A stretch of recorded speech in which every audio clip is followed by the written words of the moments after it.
ಸ್ವಸಹಾಯ ಸಂಘ ಓಪನ್ ಮಾಡ್ಬೇಕು ಅಂತ ಡಿಸೈಡ್ ಮಾಡ್ಕೊಂಡಿದ್ರಿ. ಅವಾಗ ನಿಮ್ಗೆ ಸಂಘದ ಬಗ್ಗೆ ಗೊತ್ತಿತ್ತಾ?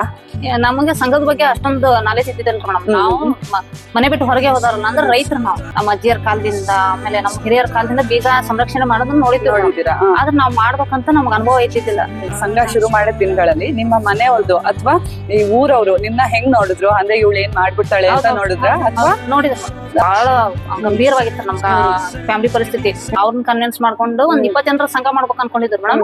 ಆದ್ರೆ 14 ಜನ ಅಷ್ಟೇ ಮುಂದ್ ಬಂದಿರೋದು. ಎಷ್ಟೊಂದ್ ಜನ ಸ್ಟಾರ್ಟ್ ಮಾಡ್ಬಿಡ್ತಾರ, ಆಮೇಲೆ ಅಯ್ಯೋ ಇದನ್ನ ಮಾಡ್ಲೇಬಾರ್ದಾಗಿತ್ತು ಅಂತ ಅನ್ಕೊಂಡು ನಿಲ್ಸ್ಬಿಡೋಣ ಅನ್ನೋ ಸ್ಥಿತಿ ಎಲ್ಲ ಪರಿಸ್ಥಿತಿ ಬಂದಿತ್ತು. ಇಲ್ಲೆಲ್ಲ ಓಪನ್ ಮಾಡಿದಾಗ ಕರೆಂಟ್ ಬರೋದು, ಕನೆಕ್ಷನ್ ತಗೊಳ್ಳೋದೇ ಕಷ್ಟ ಆಯ್ತು ಅಂತ ಹೇಳಿದೀರಾ. 6ನೇ ವರ್ಷದ ಪ್ರತಿಫಲ ಮೇಡಮ್. ಚೇಂಜ್ ಮೇಕರ್ ಅಂತ ಡೆಕ್ಕನ್ ಹಾಲ್ಡ್ ಚೇಂಜ್ ಮೇಕರ್ ಅಂತ 2023 ಕೊಟ್ಟರು. ಇನಿಷಿಯೇಟಿವ್ ಅವಾರ್ಡ್ ಬಂತು ಅಂತ ಕೇಳಿದಾಗ ಎಷ್ಟು ಖುಷಿ ಆಯ್ತು ನಿಮ್ಗೆ? ಬಹಳ ಖುಷಿ ಆಯ್ತು. ಇಲ್ಲಾಂದ್ರೆ ಹೇಗೋ ನಡೀತಿದ್ರೆ ಈಗ ಒಂದು ಇಂಟರ್ನ್ಯಾಷನಲ್ ಅವಾರ್ಡ್ ತಗೊಂಡು ನಾವ್ ಅದನ್ನ ಅಲ್ಲಿಗೆ ಸ್ಟಾಪ್ ಮಾಡೋದಾಗ್ಲಿ, ಆಮೇಲೆ ನಾವು ಜವಾಬ್ದಾರಿ ಬಿಟ್ಟು ಕೆಲಸ ಮಾಡೋದಾಗ್ಲಿ ಏನು ಕೈಲಾಗದೇ ಇಲ್ಲ ಅಂತ ಕೂತ್ಬಿಟ್ಟಿರ್ತಾರೆ. ಅಂತ ಮಹಿಳೆಯರಿಗೆ ನೀವು ಏನ್ ಹೇಳ್ತೀರಾ? ಸಹಜ ಸಂಬಂಧಕ್ಕೆ ಕಾಲಿಟ್ಟ ಮೇಲೆ ನನ್ಗೆ ಸೋಲ್ ಅನ್ನೋದೇ ಇಲ್ಲ. ಪ್ರತಿ